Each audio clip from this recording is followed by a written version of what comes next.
Okay. All right. All right, cool. All right, Drew. Thank you so much for doing this, man. It's really great to meet you. Yeah, you too. After all this Yeah. time, now we actually get to see each other. Yeah. Right. So everybody who's watching, this is Drew Linsalata.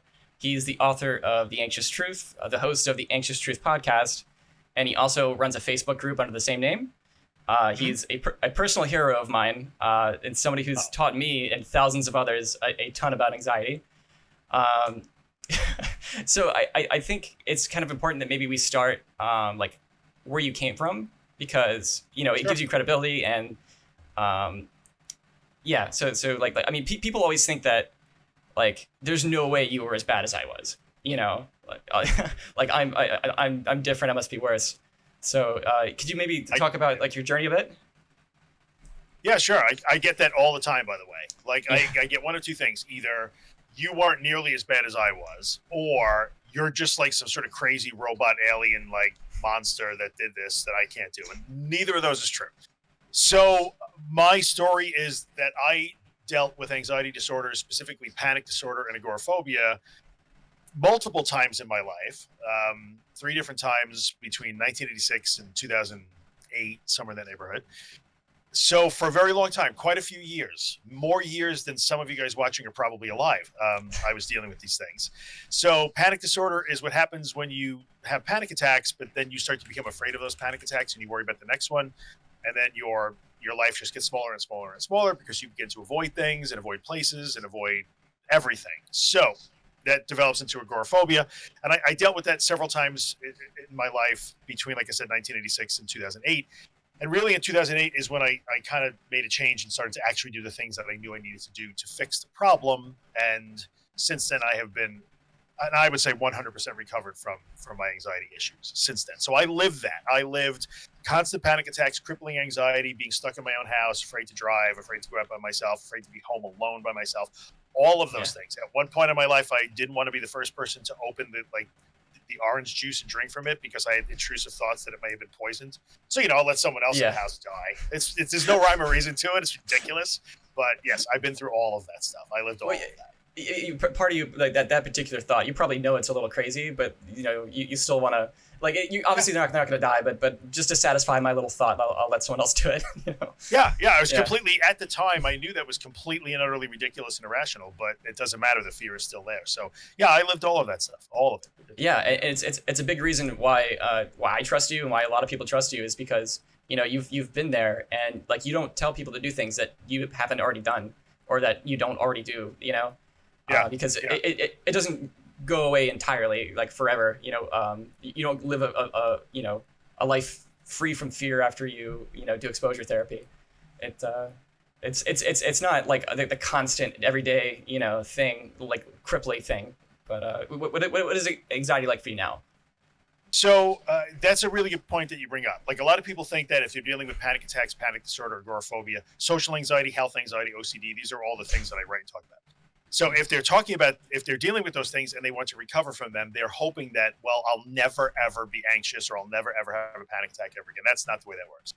I rarely, if ever, experience panic at this point. Maybe twice a year, maybe. The difference is now, if I do experience a panic attack, it's literally over in less than 10 minutes, and it's a non-issue in my day. It's like, I'm not afraid of it. I don't really care that it happened. It's annoying. It's an inconvenience, and then I move on. So how do I deal with anxiety these days? Well, every human being has anxious days. Every human being experiences uncertainty, fear, and stuff like that from time to time. It's just the difference between now and then is now I am not afraid of the anxiety itself. That's the hallmark of those disorders. So if I'm having a particularly anxious day, it tells me that there's something going on in my life. There's some sort of stress, doing projects, whatever it is, family stuff. I'm like, all right, I'm just a little anxious today. That's fine. It's not a disaster anymore. Yeah. Right. Yeah. It because you're not terrified of it. Correct. You compare it at some point. You compared it to like, it's kind of like I just have a cold or something. Like it's like a flu that it's just a little bit of discomfort. It's something that you have to deal with. It's not this major catastrophe that like ends your life anymore. Correct. And yeah, that's really what you have to look forward to. And you live a like you completely normal life now. Like you go travel and like you're a busy guy. So yeah, like life is pretty normal. So yeah. which seemed impossible like back in those days. Like, holy shit, walking out the door was like 5-alarm fire, and now it's like, oh, I'll just fly to wherever I got to fly and do what I got to do. Yeah, I mean, people definitely need to know that there's a better life waiting on the other side of it.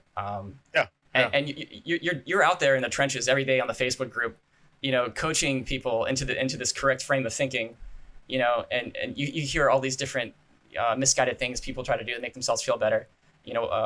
What are some of the more common things that you see that they all fall into pretty much they fall into two categories. The first category is address the symptoms and try to treat the symptoms. Mm-hmm. So make yourself feel better by treating those physical things that happen. Like, I won't eat certain foods anymore. I'll only eat certain foods anymore. Or it must be leaky gut. I need essential oils. I need supplements. It's either they treat it as a body problem and they're trying to make it go away that way, which is not correct. Or they treat it as a, what's the best way for me to put this? Or there's just a lot of like a coping mechanism, right? Yeah, right. So there's a lot of like unhealthy coping mechanisms that just basically reinforce that avoidance behavior. So I'll eat special things, I'll drink special things, I'll only do certain things to make myself feel better, and therefore I'll just manage my anxiety until you can't, and like there's nothing that and it doesn't work. So they try to either just cope with it by soothing themselves and making themselves feel better, which I don't fault, because that's the natural instinct. Like, I feel shitty, so I want to make myself feel better. I don't blame anybody for going down that road, but that's a dead end when you have an anxiety disorder. The second mistake is, I'm going to treat it as if it's clearly some sort of deep-rooted, there's some sort of root cause. My mom didn't hug me enough. And that might be true. I'm not minimizing past trauma and our experiences.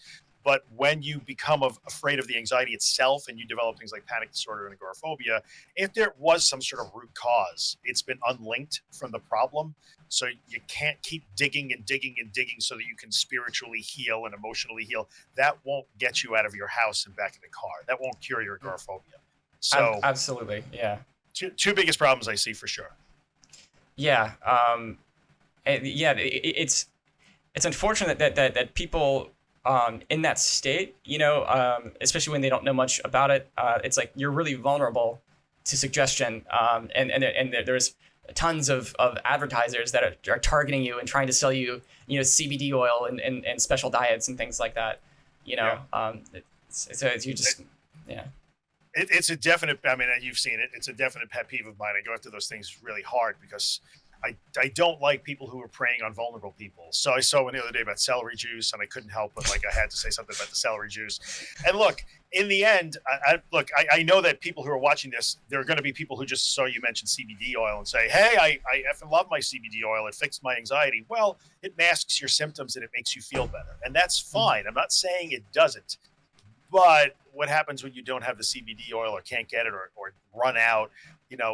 If you are treating your anxiety problems, and the solution always involves, I'm okay as long as I do my CBD, as long as I have my essential oils, as long as I have my weighted blanket, as long as I drink my celery juice, then you haven't actually solved the problem. Yeah. I don't have any as long as. I'm just always okay. Mm-hmm. Yeah, because you dealt with it the correct way, of course. That was something I really struggled with for a very long time.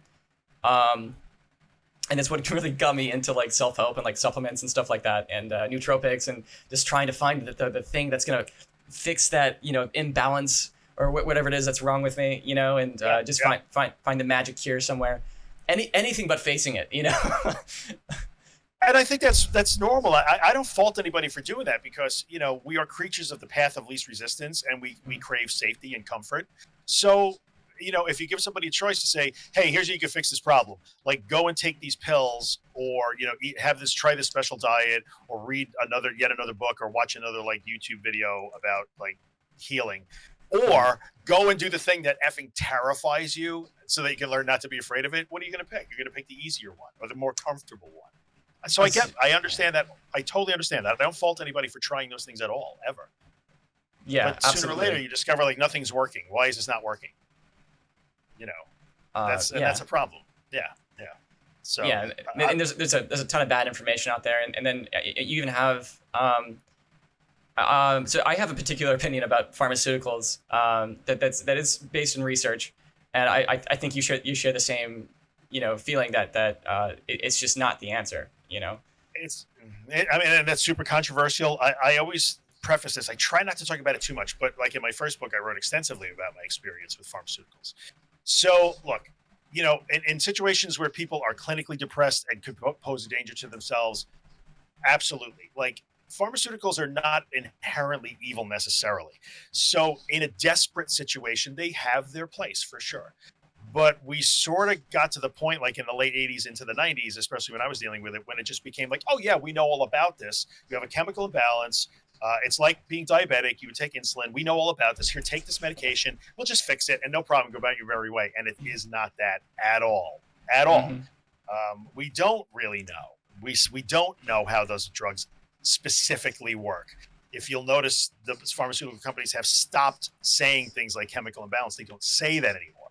And even in the drug inserts themselves and in the monographs, you'll see things like presumed mechanism of action. So I'm not saying that people shouldn't take meds, and it's a very personal decision. I support anybody's personal decision. But be aware that the way it's portrayed is like, oh yeah, we have a pill for that. It fixes it. Isn't necessarily. There's no free lunch. Right. Yeah. Like, what sucks is when you have this kind of cognitive problem, the research that I've come in contact with says that at best it'll do nothing, and what's likely to happen is it's going to impede your progress if you're taking like benzos, because you're never getting to do what you tell people to do, which is just face it head on, and because it's always just getting pushed away, suppressed, Yes. Yeah. Which is it's actually kind of hotly debated in mental health circles and the behavioral sciences, like, if you're taking medication and it's suppressing your anxiety symptoms and suppressing all that fear, then it is an impediment to the learning experience that you need to get through it. But again, very controversial topic. So let's talk about that a little bit. Like, so this is a cognitive problem, right? Like, yes. And something in your book you say like you're not fully in control of your brain. Like you I don't know if it's in your book or one of the things you said recently, but like there's like layers to your brain. You have like this deep inner primitive like lizard brain that like it doesn't care about the books you read. It doesn't care about your verbal suggestions that you're going to be fine. It learns one way or two ways, but yeah.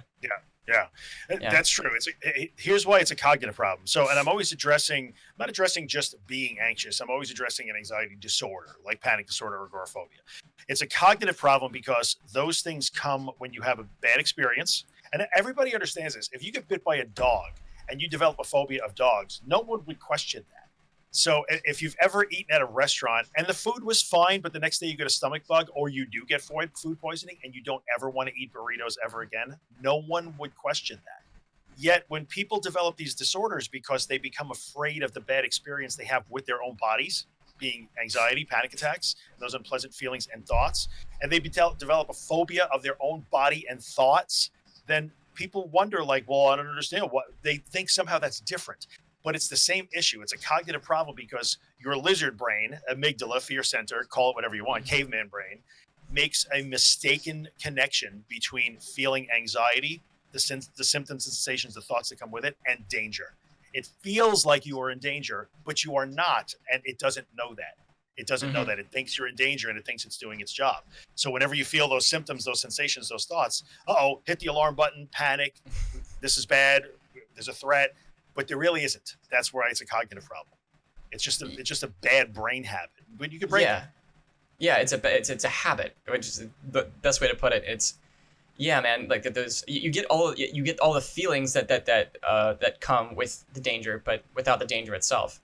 And it's like you're usually able to trust your body in these situations, and it's like it's really confusing when it seems like out of the blue you just get all these fear symptoms and you'll connect it to anything really. I struggled a lot, I was pretty bad, I remember being afraid of like every kind of food, and there was like very few things that I felt like safe eating because like, I had a panic attack after I ate that, so maybe I had some kind of reaction. I just remember having like a plate of tacos in front of me and just like my hands shaking, just like terrified of these tacos. And then I was just like, you know what? if eating a taco is gonna kill me, then let's just go ahead and die, because like this is ridiculous, at this point. Yeah. I'm willing to die on this hill for tacos. For tacos.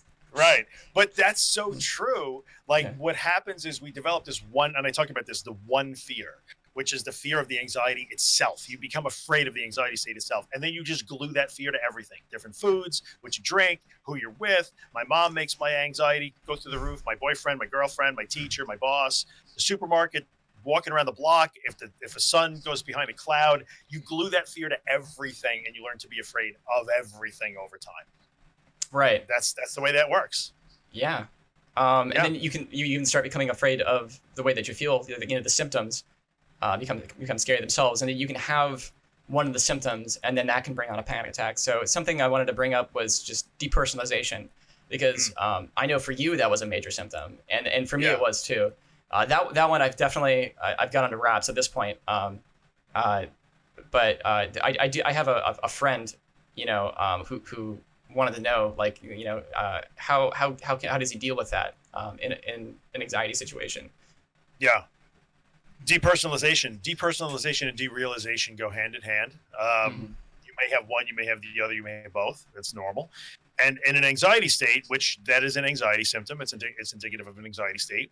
The way you deal with it is like we would deal with any other anxiety symptom, and which is basically without resistance.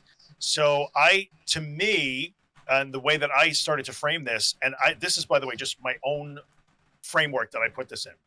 Essentially, I thought of depersonalization and derealization as just a temporary change in the way I perceive myself and the world around me. And I said, okay, if it's that, and maybe it is, maybe it isn't, I don't know. That was just my own little theory that I came up with. I said, well, then I just have to let it be, just like any other thing, and stop trying to fight it. Yeah. And when I stop trying to fight it and just let it go and just let it be there, then when it would come, it would last for less and less and less time as time went on. And then, the onset would be fewer and further between. You know what I mean? So, yeah, I just, like every other anxiety symptom, when you just let it come without resistance and let it do the worst thing you think it's going to do, make it crazy, whatever it is, and then it doesn't do that, then you learn that it's not scary. It's uncomfortable. Super uncomfortable, but not scary. It's hard to take that leap of faith, and I guess we'll talk about that a little bit, but like, because you're convinced when you have derealization, depersonalization, that like, well, I mean, I felt like I was like reality wasn't real, and like I'm being I don't know, I'm like waking up from this dream, and then I'm going to stop existing forever, like I'm just going to die right now, and that's that's a scary thing to allow to happen, it was what you really have to do.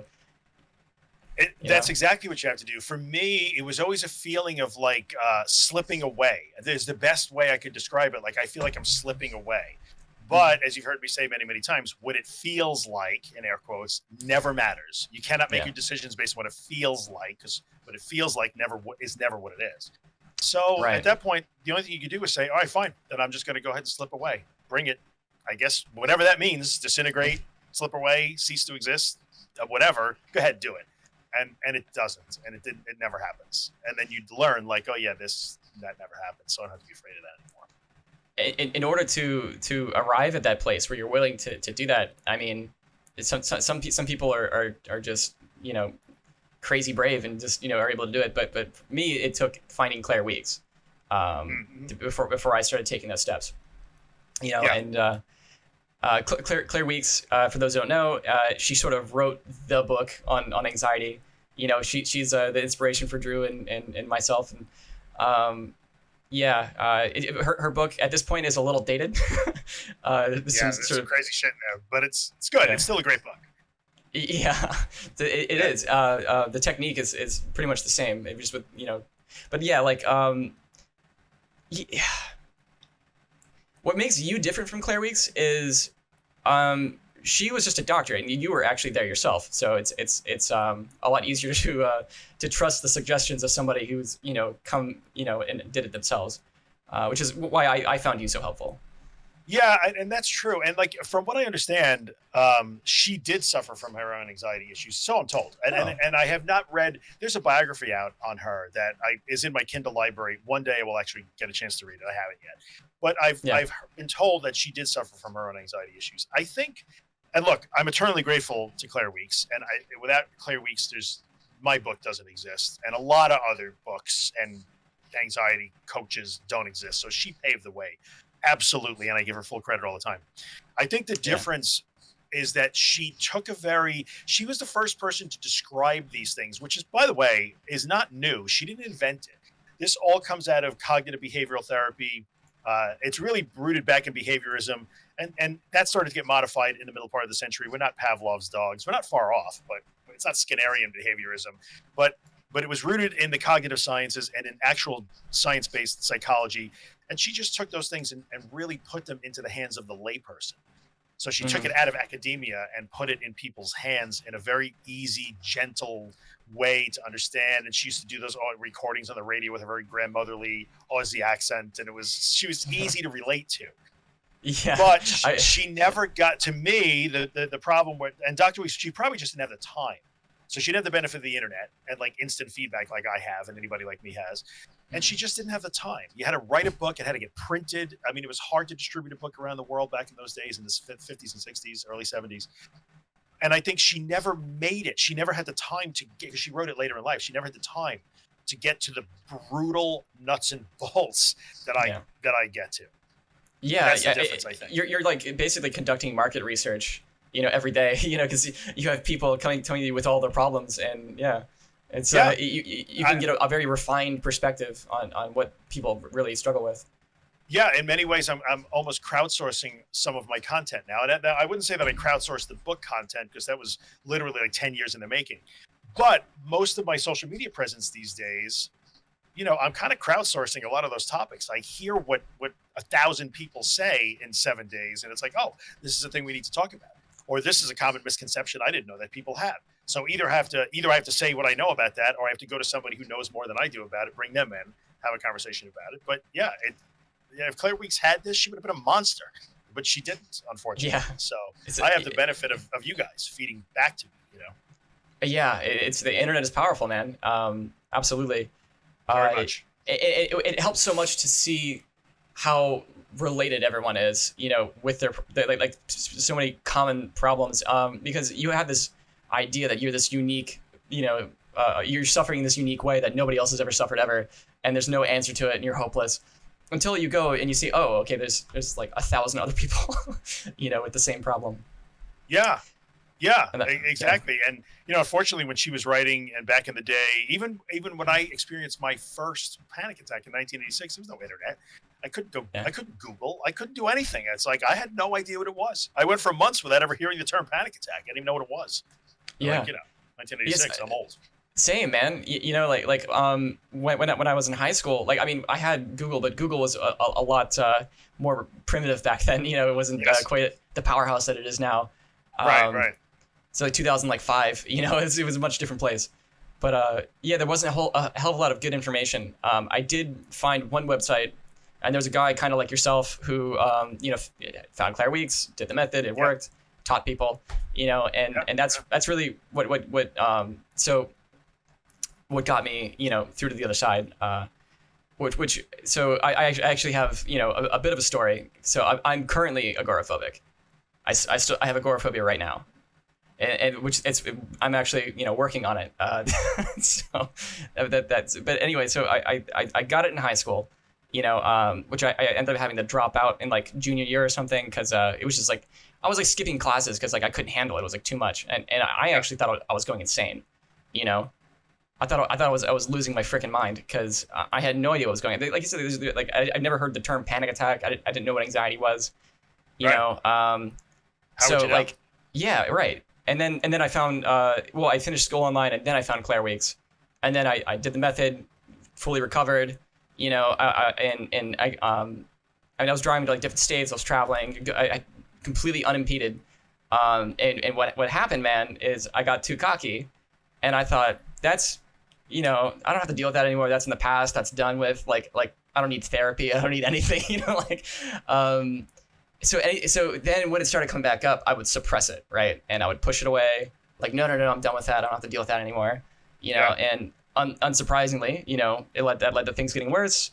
I ended up at the point where I tried like meditating the anxiety away, which, that didn't work, you know. Yeah, But it's a great tool. Meditation is a great tool. We should all learn it.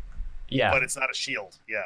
We'll talk about meditation a little bit. I was gonna speed run through my story really quick. So ended up back at square one, and I was kind of stuck. Well, like in the cycle of like trying to treat the symptoms for like 8 years before I even found you. You know, and I was just churning through book after book after book and textbook. You know, like I was reading textbooks and trying so hard. You know, and different therapists, and then it wasn't until I came across your stuff, and you had the message of like, hey, like you're supposed to panic, because what I would do is I would do the exposure therapy, but then if I panicked, I would like I failed, like you know that I completely messed up, like I did something wrong, like I'm trying to not panic, you know, right? But you were sitting here telling me like no, you're supposed to panic, like, and this is how you reprogram your brain is by, you know, reinterpreting the experience, and you know, and that means that it means that you're on the right track, you know, it's a good thing. Yeah, it was mind blowing, terrifying, but you know, mind blowing. And then I started doing things that I hadn't done in 8 years, and made a ton of progress, which is great. Yeah, I went on the highway again. I was, you know, back shopping at stores, got my hair cut, you know, all that stuff, and yeah, it works. Is what I'm trying to say. It does. It's just super hard work. It's hard. Yeah. It's hard work. Yeah, it definitely is. Scary shit. Yeah. Yeah. That's but yeah. Reading the textbooks is so. I've heard many people say that. Like I was desperate. I was reading anything I could find. It didn't matter what it was. Yeah. Well, currently where I'm at right now is like a lot of bad things have been happening in the world, but you know, like even without coronavirus, like my life would have been kind of shitty. You know, I don't want to like make a bunch of excuses, but like I slipped back. You know, and just over the last month or so, I have been, you know, back taking the steps. And it's really true that the first time you do it is the hardest. You know, like whenever you are getting started on this, you know, it's like the first panic attack that you face is like the hardest one, and then they just sort of get easier after that once you realize there is this, you know, path forward. Yeah, that's true. The very first time, it's that leap of faith that you mentioned before. Yeah. Like, and everybody thinks, and the first time you do it, it's terrifying that you stand up. You know, you're not really standing up because you're not fighting it. The first time you surrender to the worst fear you can imagine and you let it happen, and then it doesn't, it's super scary. And a lot of people feel like, oh, I have to do this for the rest of my life. No, you really don't. You just have to do it for a while so that you unlearn that fear response with those new experiences. But it is difficult the first time, man. It takes a lot of bravery. The courage is the part that keps people stuck. They think they don't have it, but they do. Yeah. They do. Yeah. So you recently talked to somebody about GAD, right? Yep. Yeah. So I had somebody who said like, you know, well, this stuff probably won't work for me. He treats people with agoraphobia. You know, I need help with general anxiety. Like, what do you say to that person? I would say that he is wrong. So not that I'm not fix anybody. I'm just delivering information and people use it, right? So yes, I did. I had a good chat with a psychologist, PhD level psychologist named Dr. David Carbonell, and he has written multiple books about anxiety, and he is in practice in Illinois and New York. Great guy, very knowledgeable dude. So we talked about GAD, generalized anxiety disorder, and really GAD is the same as panic disorder and agoraphobia, social anxiety, health anxiety, all of those things. Because in the end, you are engaging in behaviors that are designed to keep you safe from this threat that you perceive. Except with GAD, the threat is usually driven not by physical sensations, but by thoughts.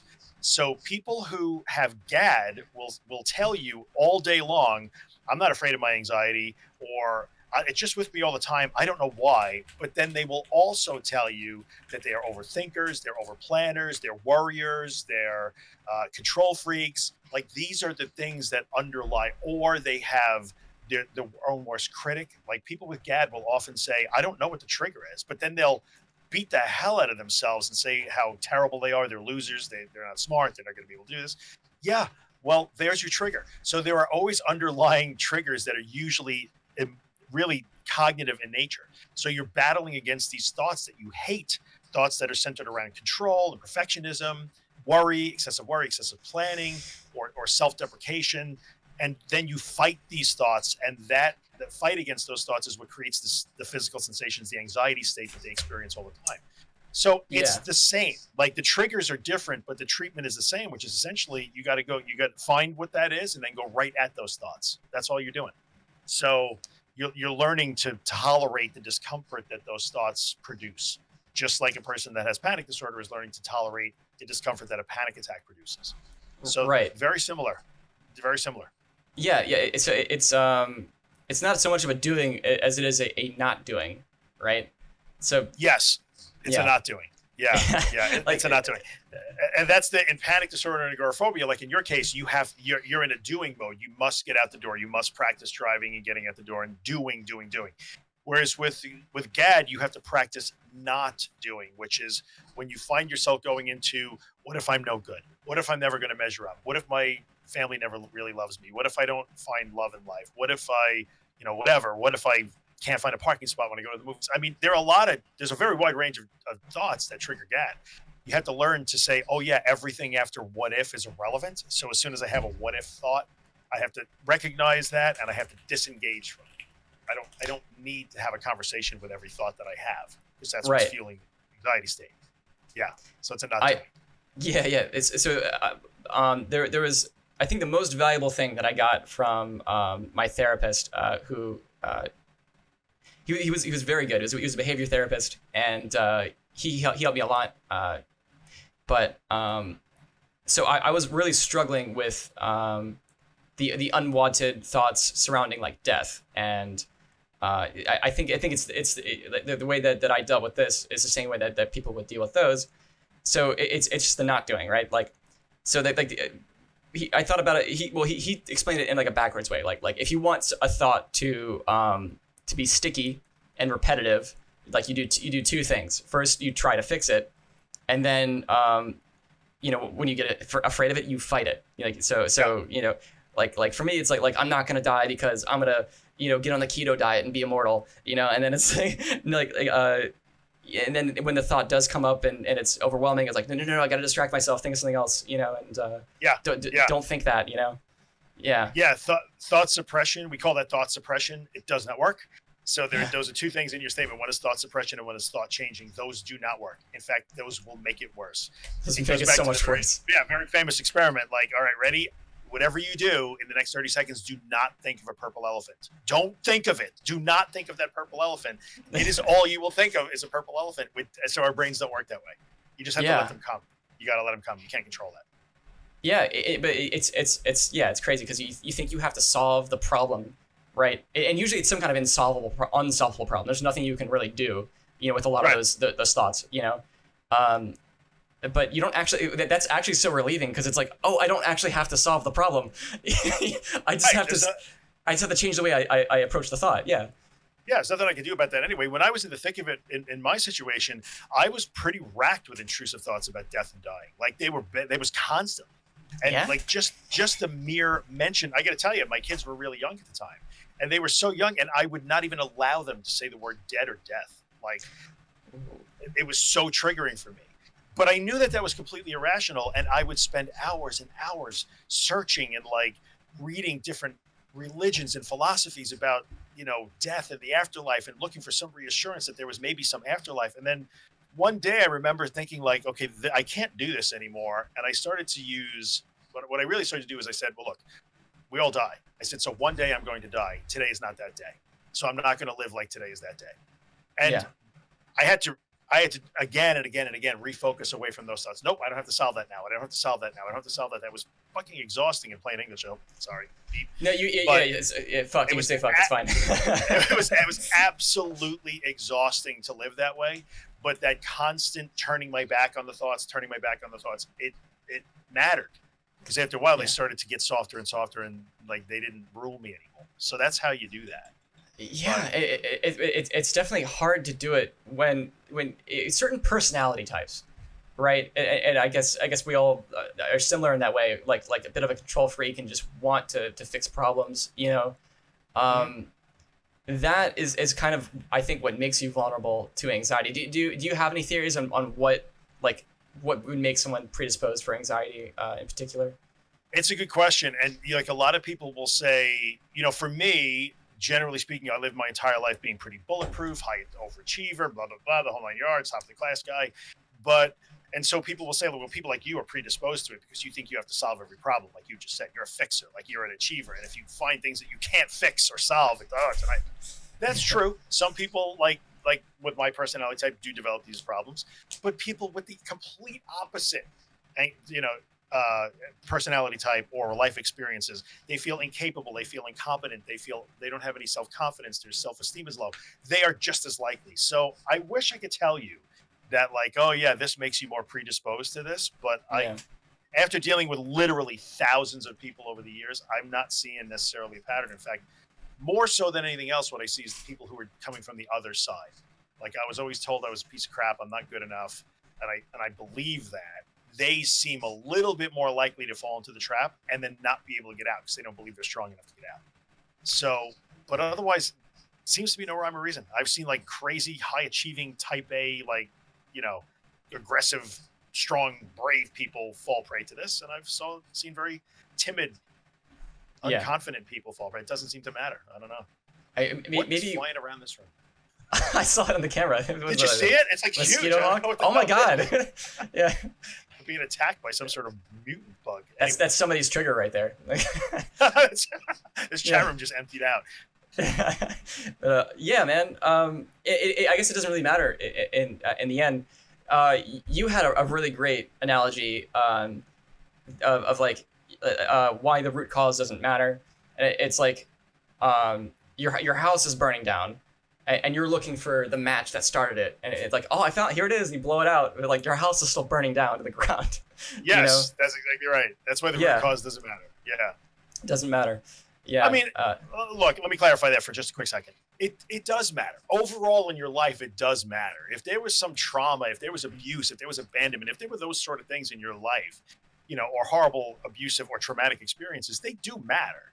But once you become afraid of the anxiety itself, and you're no longer, then that root cause has been unlinked from the disorder, and now putting out the match, the disorder is the fire that's still burning in your house. So you got to do both. You got to find the match, and you got to put out the fire that you lit it with. Yeah. Both. Yeah. It's a little insane. It's a little terrifying how much of who you become is dependent on like these early experiences in childhood, these so-called formative years. It's scary. It's so much is out of your control of like who you end up becoming. Are these things like did mommy hug you enough? Like it's crazy. Yeah. I mean, there seem to be some underlying common threads of the feeling of not being safe, not being secure, not being safe. Now, those seem to be underlying threads for a lot of people, but again, I can't say specifically. Specifically for me, I did do a little bit of that sort of weird like inner child work, and I did have something come up that was like I realized there were times in those formative years where I was not allowed to be afraid, right? So I have one particular memory. I think it was I have two actually, but I was a little kid, and I guess I was just like being a bit of a piece of shit. I was being annoying. I was loud. I was crying, whatever. And I think we were at like a carnival or some big crowded place, and it was just overstimulating. And I was like scared that I was gonna like lose my dad or something. And I was crying. And then he just like kind of took me and said like, look, there's no reason to be afraid. Stop being afraid right now. Like I can't deal with this right now. There's too much going on or whatever. Just like he told me and did that lead to me like not allowing myself to feel anxiety in the future? There's a decent chance that was something programmed into me. It is possible. I will tell you that I do see a lot of people who were taught they're not allowed to be afraid. They weren't allowed to be sad. They weren't allowed to be anything. So a lot of people become afraid of just their own emotions and anything in life that is disruptive. Like, oh my God, I'm afraid of this, but I wasn't allowed to be afraid because I was ruining my, dad's day or whatever it was. So some of those things really, really matter. Like, learning at a young age that we are capable of feeling all the gamut of human emotions and like dealing with shitty days when they come along is a big deal. It's a big deal. Like we should be teaching everybody that, but we don't many times. Yeah. It's a little terrifying as a parent too, I guess. That did I just fuck my kid up? Like, Yeah. you gotta be, Yeah, maybe. And I think I will tell you that as a parent, yeah, and my experience did color that. So look, every parent gets a little angry at their kids now and then, but I always made sure that I would tell my kids, like, look, everything you feel is always valid, always. Like, no one can tell you that your emotion is not valid, or you're not supposed to be sad, or not supposed to be afraid. We can work on, like, well, if you're afraid of the monster under your bed, I can work with you to show you there's no monster, but it is okay that you are afraid. And you always have to make sure you go back and look, if you blow up a little bit, maybe you're a little bit unreasonable. It's okay to go back and say, hey, look, even to a 4-year-old and a 5-year-old, like, look, I shouldn't have yelled at you. I'm really sorry. Like, that wasn't okay. And that stuff matters. I hope my kids didn't turn out to be serial killers, so I guess it was all right. Time will tell. Time will tell. Yeah. I mean, yet. So they haven't yet. Yet. So far, no bodies buried in the house yet. So, all right, I'm gonna claim victory as of today. I'm good. Good. Yeah. So at the same time, you do have to tell people to stop caring how they feel, right? It's not saying that you can't feel this, but you have to stop caring about it. Yeah. So how do you stop caring about how you feel like in the middle of a panic attack? Oh, I mean, you've seen that question asked probably 100 times, like in the Facebook group, right? Yeah. So, but how am I supposed to not care about that? And it's like this: when I say you can't care how you feel, I don't mean that you're supposed to become a robot and like dismiss every emotion you ever have. That's not what I'm saying. What I'm saying is, we're always talking about how you feel. Is the definition of how you feel in this case is, what is that irrational fear that you have of this must be a stroke, this time it's really a heart attack, this time I'm really going to pass out, this time I'm really going to vomit, this time I'm really going to embarrass myself, or this time I'm really going to go insane, whatever the fear is, right? There's a million. Mm-hmm. But in that situation, you cannot make your decisions based on that feeling, what it feels like. Especially, and look, in the beginning, it's never happened. The first panic attack I ever had, for sure, I'm like, this is what it feels like to die. I had no frame of reference. I didn't know. So I truly thought, like, oh, it's a good run, 19 years old. I guess I had 19 good years. I'm going out. I truly thought that. But after panic attack number 5, 10, 100, 200, your logical brain knows, like, oh yeah, I have this thing and it never kills me. Your logical brain knows that. But every time it happens, your lizard brain kicks in. It's like, nope, this is the one. It's the big one. This is the real stroke this time. And you have to not care that you feel like it's a stroke. And how do you do that? You just got to find some courage. Okay, it's a stroke. Go ahead, kill me. Go ahead, have a stroke. That ain't easy. Like, you got to find some courage to not care. It's real to you. It's completely real to you. Like, you're Yes. In the moment, all the ability to reason and think logically vaporizes, and you are strictly controlled by, like, that fear center, the lizard brain I talk about all the time. Yeah. And to your lizard brain, that is an absolutely real threat. Mm-hmm. So you just got to find some courage and say, okay, then I guess kill me. Go ahead. Yeah. And then it doesn't. Yeah. Yeah. It's not instant. It takes a while. Yeah. Oh, yes. Yeah. It's not like you do that and like, oh, I'm good, I'm all cured. That you have to do that repeatedly. Sadly, we can learn a phobia instantaneously, but we can't unlearn it instantaneously. It's the worst. Like, I like how you just threw your head up and like look upward. If there's somebody like that designed this, like, dude, it was just a bad design. So this is version 1. We really need a 1.1. We really need a 1.1 for our fear center. Like, please, a firmware update, something. We need that, because that's not cool, but it's what we got. So I mean, like the environment updated, the software hasn't updated. So, like, come on, guys. Yeah. Like, what's up with that? How come you can learn to be afraid instantly, but it takes you like months to learn to not be afraid? That's just not flat out not fair, man. That's just not cool. Yeah, and you have to just keep doing that terrifying thing over and over again, and it's like,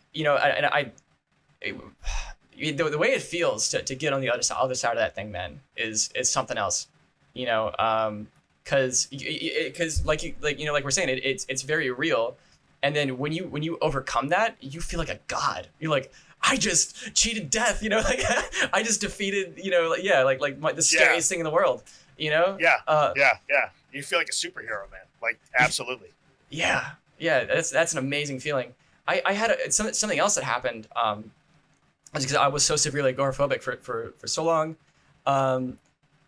Like when I did a pretty massive one. It was like it was a 2-mile walk out to a bus stop. And by the way, this is completely off of like your fucking advice, by the way. And I went and I mean, it was a lot of build up to this. But I didn't feel like I was ready. You're never gonna feel like you're ready, And No. but I made the 2 mile walk up to this this bus stop, where like, okay, I'm gonna sit here until it kills me, basically, And that was incredibly hard. But afterwards, it did. Yeah, I felt like Thor, like a superhero, like a god. It was like it just felt amazing, and so worth it. And then something else that happened is it felt almost like invading forces had like retreated, right? Because it felt like the world had opened up, and like in a way that it hadn't before. Because I guess your brain has to sort of rationalize like why you're so threatened, to like leave and go places. So it had this like imaginary like border of threat, around, and then it just felt like it kind of like moved out. Weirdly enough, I could like sense that. Which is super common, because you'll also find that people who, like, if they do a really particularly hard exposure, suddenly they do 2 and 3 and 4 in a row, because when they have that feeling of like, oh my god, I fucking did it, and they're all pumped up, now they want to push it even further. Oh yeah, I'm going to go to the mall. How do you like them bananas? And they'll actually go to the mall. They haven't been in the mall in 6 months, and they will go that day. Which is great. Yeah. It's just the consistency has to be there too. Like, you're not going to solve it that one day, but those are good feelings. Those are good days. Absolutely. Yeah. The problem that I ran in with was was a couple things. It was pushing myself way too hard, and just absolutely not being okay with any sort of like failure or mistake, and I know you've seen this a billion times, but like I would go and do something, and I would face the panic attack, and it would go great, and I would actually I realized after like I would go in with the expectation that it would be easier this time, and of course when you have that expectation, you're just setting yourself up for failure, and I would go and it would be really bad. I'm like, but wait, I didn't want to panic this time, and I just be caught off guard, and then I had like a horrible one, and I had to escape from it, and you go home, and I remember just crying, just like, I'm a failure, I fucked up, like, but it's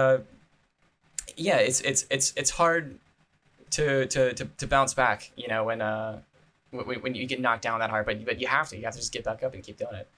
You do. That's why I always talk about being like, it's perfectly okay to start really small. It's perfectly fine. It's absolutely valid. In fact, if you have a good therapist, they're going to make you start small. Like, so if you've been housebound for the past 3 months, you do not start by getting in your car and forcing yourself to drive 50 miles away for 3 hours. You don't do that.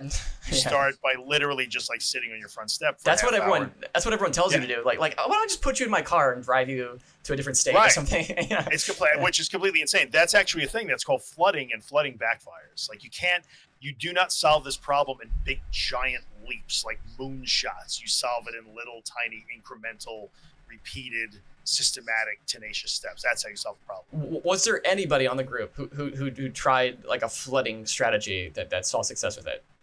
There is flooding, when you are working with a really qualified and experienced therapist, can work, but most therapists won't even bother trying. Here's the problem with flooding. Flooding puts you into it. We call it flooding because you're literally going to drown in your fear. That's essentially what it is. Like, and I'm going to put you in a situation intentionally from which you cannot easily escape. So therefore, it can be almost a traumatic experience, and it reinforces the idea that, see, I shouldn't have done that. That was horrible. It was awful. It was the most awful thing I ever had. I'm never doing that again. So it reinforces, instead of giving you a positive outcome experience, it gives you such a negative experience that you don't want to repeat it. You slingshot back. Yeah. Yes. Yeah. You slingshot way back. It'll come back and bite you in the ass. And then you have that feeling like, that was such a bad experience that I'm never going to try this again. Drew, you told me the wrong thing. Like, and people get angry sometimes. Like, no, I didn't tell you to do that. Like, you didn't listen to the part where I said incremental, systematic, and start slow. Yeah. Like, there's one person in the group that, there's two.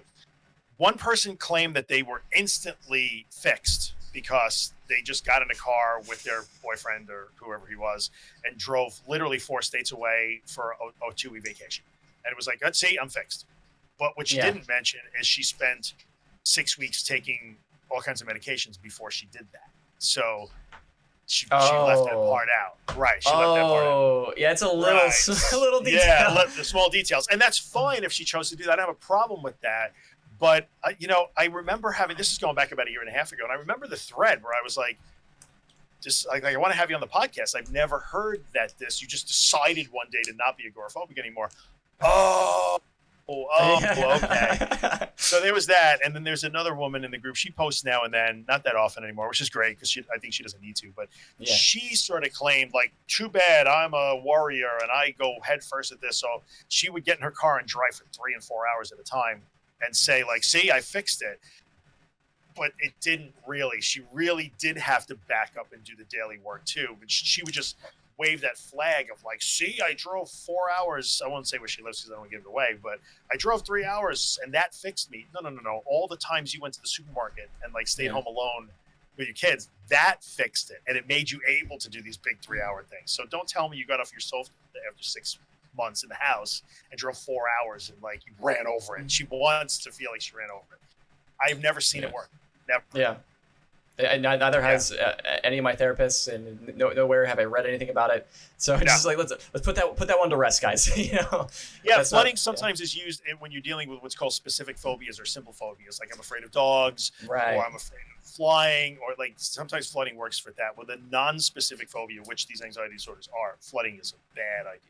Very bad. So your strategy is I like to think that I came to the same conclusion independently, that so it's time and distance, and then you work on time and then you do distance, and that's like so that's how you treated it. It's exactly how I did it too when I was but maybe talk about like I think we've talked about a lot of concepts, but we haven't really talked about like what do we do, like what do you actually do, Sure. Yeah. So let's use that. Time and distance is an agoraphobia and panic disorder thing. Right. Like, so most people who have agoraphobia have panic disorder. It's extremely rare to be agoraphobic without already having panic disorder. So let's use that example. So time and distance is you are now trying to get out of your safe zone, which in most cases is your house, but it doesn't have to be. What you're going to want to do is you don't have to start getting in the car. If I was telling an agoraphobic, like, this is how you start to do this, I would say, okay, you find the smallest possible thing that makes you afraid and triggers panic and start doing that. So if that means just sitting on the bench by the front door and tying your sneakers sends you into a panic because, oh my God, I'm going to go out, then that's what you do. And you do that, and you just do that again and again and again, and you do it slowly, and you stretch that out, and you stretch that out. Then we're going to get you to stand by the front door until you get acclimated to that. Then we're going to get you to actually walk out the door and sit on the front steps until you get acclimated to that. But each time those exposures get longer and longer and longer. So go out and sit in the front steps for 30 seconds and then you can bail. Just 30 seconds. Now, tomorrow, give me 40 seconds. The day after that, give me 50 seconds. And that's okay to do it that way. Mm-hmm. And sooner or later, you will acclimate to that and you'll be like, can I get off the step now? Like, it'll become boring. And then it's time to get distance, which would be now go to the car and sit in the car for a minute. Then sit in the car for a minute and a half. Then sit in the car for 2 minutes. And then when you start driving, just drive around your block. That's what I did. I would literally drive around my neighborhood I must have looked like a crazy person. If someone had a satellite looking down, I'd be like, what the hell is this guy doing? I had to do the same thing. Yeah. Just driving around my neighborhood. I'd get up every single morning. I'd get in the car and just drive around the neighborhood, never going further than about a half mile from the house. But I would do it for 5 minutes, then 5 minutes again, then 7 minutes, then 8 minutes, and 10 minutes, 12 minutes. And then when it got so boring that I couldn't even stand it anymore, then I would drive further and go back down to 5 minutes. And this takes a lot of time. Like this isn't a quick thing, It's not a quick thing. I mean, look, in the beginning, you can make some relatively quick progress because you are taking big chunks out of it initially.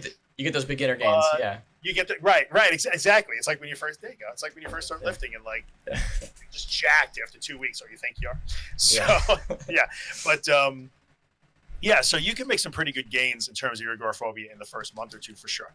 But they feel really big because you went from stuck on your sofa to like, oh my God, I can go to the 7-Eleven now and get coffee, which is not a huge gain, but it feels like now you have you're getting somewhere.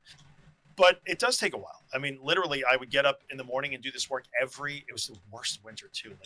It was just brutal. Snow, ice, it was fucking freezing. So I would just get up in the morning, not wallow in bed, get dressed, work on being mindful and deliberate, get in the car and just start driving every day, sometimes 2 and 3 times a day. I had the luxury of doing that because I own the business, so I have a flexible schedule. But yeah, as often as you can do it, man. That's how you do it. Yeah, absolutely. Yeah, you did. I think I want to touch on surrender a little bit too, because this is like the cornerstone of how you deal with anything related to anxiety. So it sort of changed. It used to be, face and float or whatever, the Claire Weeks terminology, and then people can misinterpret that to not quite do it right. I did what you said, it didn't work. So now it's surrender, because that's there's no way to misinterpret that. So can you talk about what surrendering is a little bit? Sure. So the reason why I started to use surrender was exactly like you said, seeing so many people, and before, look, and Claire Weeks is still our reference for the most part, like in what I do. But then I wrote a new reference. But nonetheless, I got to put you on the payroll, brother. I'm gonna plug you at the end. Don't worry. Yeah. So anyway, so I started using the word surrender instead of the Claire Weeks float and accept, because there are positive connotations to the word float. Like float sounds like it's this very light and airy, nice experience, and it ain't. Like there's nothing nice about it. And accept turned into like or love. Like I have to love this. I have to like, come on, man, and like do the bro hug with your anxiety. No, you don't. It's like you're gonna freaking hate it. You don't have to. So float and accept became surrender, because surrender is literally give up. And I don't mean give up on life. You don't give up on your recovery, but in each individual micro moment, you must give up the fight. So this is not a war. And I say this all the time.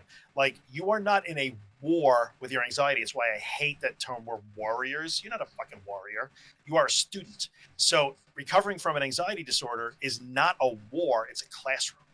So you have to completely surrender and give up the fight and let the worst things that you fear happen. Like, there's no ambiguity there. If you think you're going to have a heart attack, then go ahead and have one. And then you won't. And now you're in the classroom. Now you learn through experience that you didn't have to fear that. So that is surrender. Give up. Literally give up. Come and kill me. Come on. Do it. Yep. It ain't easy.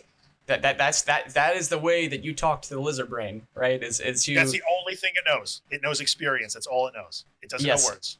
Yeah, I tried. I like to think of myself as a rational person, and I was really shocked to find that I'm not. None of us are rational in those moments, brother. None of us. Yeah, so it's totally fine. And so people get stuck into like, okay, when I panic, I will do this too shall pass. I got this. I am strong. I am a warrior. I am this. I'm like, yeah, you're like it's like calling somebody whose phone is out of battery. It ain't even ringing. Like your lizard brain doesn't even have a phone for you to call it on. It's not even ringing. All you can do is show it. You can only show it that you turned out okay, and then it was like, oh, all right, that was a good experience. I'll file that away. And then again and again and again, then it gets the message. You have to speak the language it understands, right? Absolutely. Yes. Yeah. If you're I'm just looking at some comments here. If you're a warrior in the face of a negative response, you're not fixing the problem early enough in the chain. Yeah, that's actually true. Yeah, I feel like that warrior mentality is great motivation to get you to do the surrender. Yes. But, yes. Yeah. Something that I noticed is we were saying how the first one's the hardest. It seems like the strategy that you're speaking of doing these small incremental things, like you build up these wins, and it feels like when you're on a win streak, you can just keep winning and winning and winning. It's you really have, and then I guess that's why it was so hard for me when I felt a loss. It's like, oh no, I'm not perfect anymore. I have this win streak, and there's a big X instead of a check mark. That happens though. We can't win all the day. Yeah, but we never fail. I mean, and this is so cliche, and I didn't make it up. But in recovery, we never fail. We either win or we learn. And I didn't make that up, and it's been used a million times on football team chalkboards. And it's so true. It's so true because it's true. Because I learned so much. I learned that I was going in with an expectation, and that's why I had it's really silly to think that I'm gonna only panic in this place one time, and then every time I go back, I'm never gonna panic again. Like, come on, that's not the point, But yeah. By the way, I don't know who Scribblet is, but Scribblet is the shit. Scribblet knows. Scribblet is the shit. I actually can't wait to have Scribblet on the podcast. Yeah, Scribblet is just Scribblet knows. Yes. Good job, Scribblet. Dude, check whoever you are. Love it. Yes, exactly. Yeah. So what the one of the person said, he just wanted us to touch on intrusive thoughts one more time. He says depression, anxiety, nothing brings me joy, and I'm constantly nagged by intrusive thoughts, and I don't know what to do. Okay. Yeah. So, nagged, well, you're going to be nagged. I think the first thing you have to do is to say, okay, that's fine. My brain is nagging me now. That by itself is not failure in any way. So the fact that the thoughts are there is not the failure. That's not the problem. I know the thoughts suck. I get that. They're depressing. They're nihilistic sometimes. They're dark. They can be really scary. Most times intrusive thoughts are what's called ego dystonic, which means they are completely the opposite representation of who you truly are. And they come in a lot of different forms. You might think that you want to harm yourself or harm other people, but that's not really what you want. So the content of the thought will be very disturbing and scary, but the fact that it's there is not the problem. The fact is that you are saying that you must engage with the thought, try to prove it wrong, try to think your way out of it, try to rationalize it away. You have to start with the realization that just because you think a thing doesn't make it true, no matter how dark that thing is.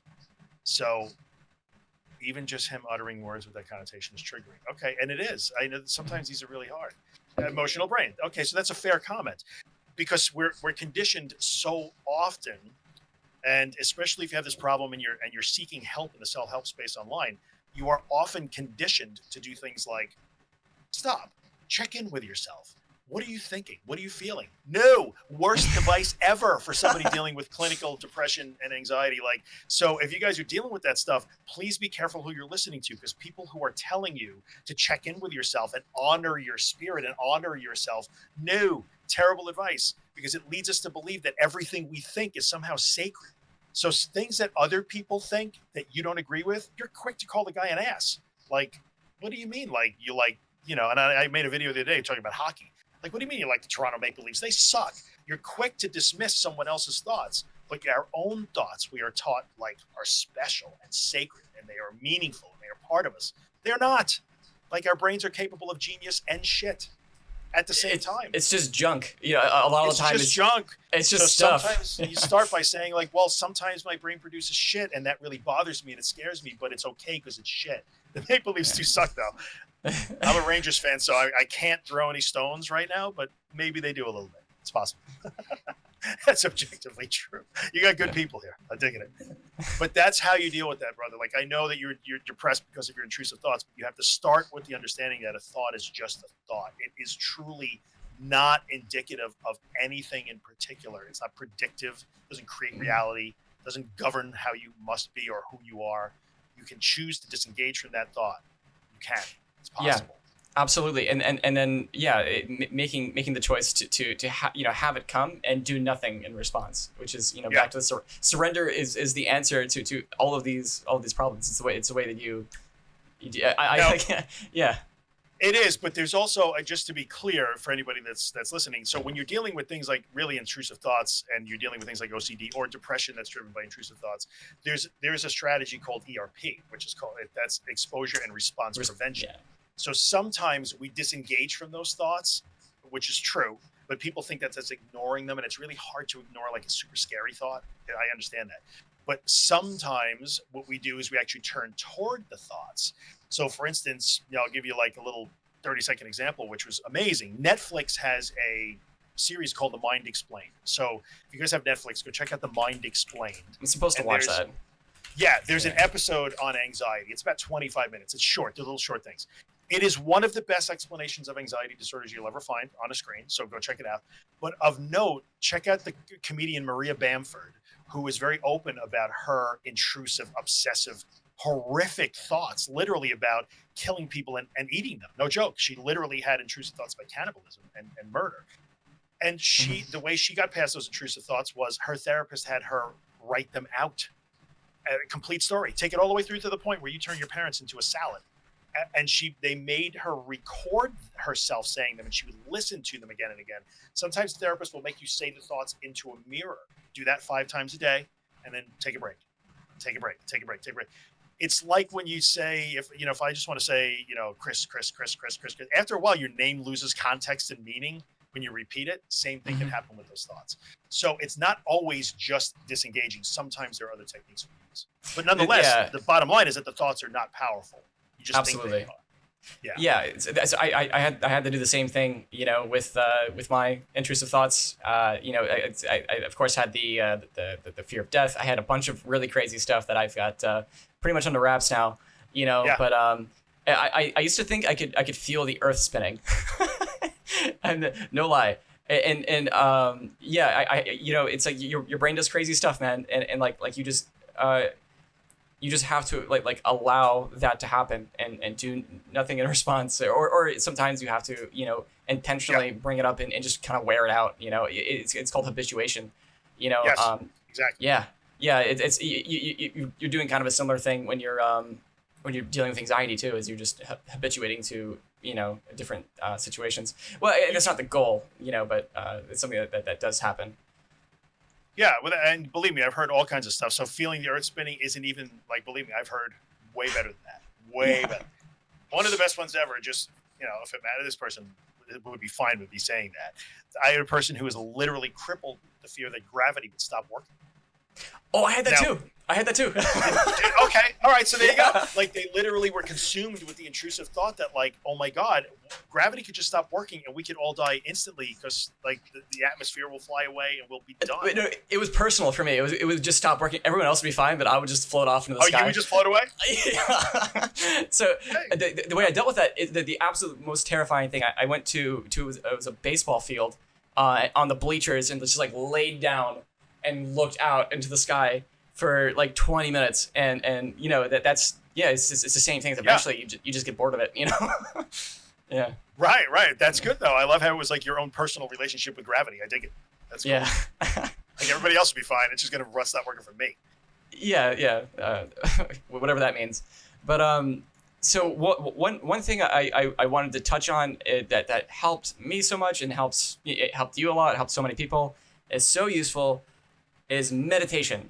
And because this helps us discover these subtleties of our mind that generally just pass through unaware, and that's why you get this feeling of, oh, this just happened out of the blue, suddenly I'm panicking, but no, there was all these things that led up to it. It's just that you were so busy sleeping in your head that you didn't see it. So let's did you utilize meditation and mindfulness in your recovery process? I did. So my use of meditation, though, is as a focus training tool. Now, meditation has a lot of different meanings to a lot of different people. And some people hear the word meditation and they automatically assume that we're talking about reaching some sort of higher plane of spiritual enlightenment. Yeah. Maybe you do, but I'm not talking about that at all. For me, meditation starts with learning how to do nothing but focus on your breath. So it's a focus training tool. And yes, I absolutely did use that, and I still do on a regular basis. I continually hone my focus skills using basic meditation practice and training. Absolutely. So you're just learning to what you're learning to do is to quiet your mind on demand, but not really. You're actually learning to just dismiss your thoughts on demand and put your focus where you want it to be. In the beginning, you learn to put it on your breath, but there can be anything. So yeah, I cannot recommend it enough. There are three things. You learn how to relax your muscles, relax your body, you learn how to breathe properly, and you learn how to focus. Those are the three weapons in our arsenal. That's how we surrender. We surrender by relaxing, breathing, and putting our focus where we want it to be, instead of where the anxiety wants to be. That's how it's really fucking hard to do that, by the way, because imagine somebody's trying to kill you, and you instead of running away, you decide, I'm just gonna chill out and relax. Like all your muscles are tense. And something that you did, and something that I did for myself was I recorded myself when I was panicking to see all the things that I'm doing. It's because I started noticing a couple of them. That's why I started doing it. Because like I would be hunched over like this. I would turn into a turtle, just into the defensive posture, and everyththing would be tense. And then you just have to literally do the opposite of that, where it's you just start let go of everything, and even closing your eyes is something you don't want to do when you're panicking, for sure, or when you're having anxiety, because you need to scan the area for threats. So Right. Yeah. And it's the opposite. And a lot of people freak out when I tell them you have to learn how to relax your muscles and just quietly focus on where you want to be. Because it's like, no, because that's going to invite all the scary shit in. Like, yes, that's the surrender part. Come and get me. Yes, Yeah. correct. You gotta do it. And I think, like, I'll address, there's some stuff going in the comments now. Like, some people also think that I talk about breath and meditation as shields. And they think that because sometimes based on what they read about meditation too, like meditation fixed everything. I don't have anxiety, I don't have depression, my car doesn't burn oil, like my electric like, and you know, look, meditation is awesome. It has a lot of awesome benefits in life and for your health and for your mental health. I wholeheartedly recommend it. But meditation and breathing are not panic shields, nor are they anxiety banishers. They are not. You cannot. I'm think of it living proof of that, because I did 2 hours of meditation a day to try and get rid of my agoraphobia. It just made it worse. So it's not the answer. Yeah. It's a focus skill. So initially, at least for me, if you're dealing with trying to recover from an anxiety disorder, think of meditation as learning how to be selective and consistent and disciplined in your focus. That's all it is at first. Then go into Eckhart Tolle, and like I'm telling you right now, if you listen to this, because I saw the name come up, or David Hawkins, throw that shit away for 6 months. Put those books away for 6 months. Just go back to the very basics of meditation, which is bring everything back to your breath. That's all it is, so that you can just let your thoughts come and go. Come back 6 months later when you're down the road a little bit, and go back to your Eckhart Tolle if you love him, or your David Hawkins. Yeah. That's fine. But you're going to get a lot of information from those guys that does not apply to recovering from an anxiety disorder. They were not writing about that. They weren't. So be mindful of that. That was the book I picked up, was The Power of Now, and he, you read the first chapter, and he's talking about the guy sitting on the guitar case full of gold or whatever. It's like, that this is the answer. It all seems like the answer. And look, I've had arguments, heated debates about that book specifically and that particular author. I have nothing against the guy. It's fine. But he was not writing about recovery from anxiety disorders. There is a difference between being anxious in the world and having an actual anxiety disorder. And I personally know people, you know them too through the group, like, many names, but who have spent years devouring every possible word that a guy like that has written. And it all seems so amazing. Like, he's saying this is amazing stuff. This is going to change my life. And it's good stuff. It is, but it is not applicable necessarily to the nuts and bolts of recovering from panic disorder or agoraphobia, social anxiety, health anxiety, OCD. He didn't write about that. Hello. So put it down for a little while, deal with your disorder, you start to get into a better place. And then by all means, if you enjoy it, go back to it. Same thing with everything you find from, and I always pick on him, and I will continue to, like, Russell Brand is not going to cure your anxiety disorder, nor is any quote attributed to Morgan Freeman or Keanu Reeves. It ain't. So it might sound profound and cool and like major spiritual mic drops, but that doesn't fix these problems. So you got to put that stuff aside for a while. Yeah. So just a while. Another quote from your book is, a lot of times in life, you can take the easy route and get what you want, but with this stuff, it is not the case. You have to do the hard work. It's the only way. Russell Brand just began. Look, apologies to Russell Brand. I'm sure he's a good dude, and he has some really good stuff to say. Yeah. But again, he is not talking about recovering from an anxiety disorder. And like, people get stuck in that stuff all day long. Their favorite gurus. I'm like, why isn't this fixing me? Doesn't apply. Yeah. Drew, it's been a great hour, man. I'm really glad we got to do this. I think the most appropriate thing here is just to plug everything about you, because you're an amazing guy. You got an amazing, Facebook group and a great book. So tell people where they can find you. Absolutely. So everything is at theanxioustruth.com. Start there. So theanxioustruth.com will get you to every podcast episode. There's about 120 of them. They're all there. It'll get you to both of my books, and it will also get you to links to like all my Instagram and my Facebook and the Facebook group. So theanxioustruth.com/links. Go over to the Facebook group and join if you want.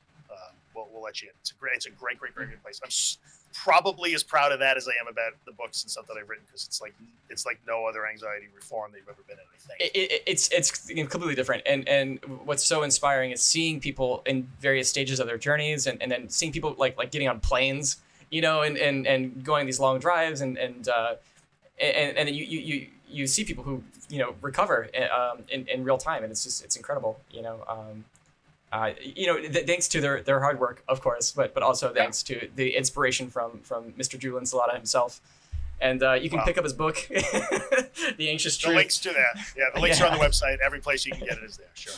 All right. Well, thank you so much for coming on, man. It was really just a pleasure to talk to you. I've been looking forward to talking to you. So, yeah. Yeah, me too. I had a really good time with this. We'll do it again one day.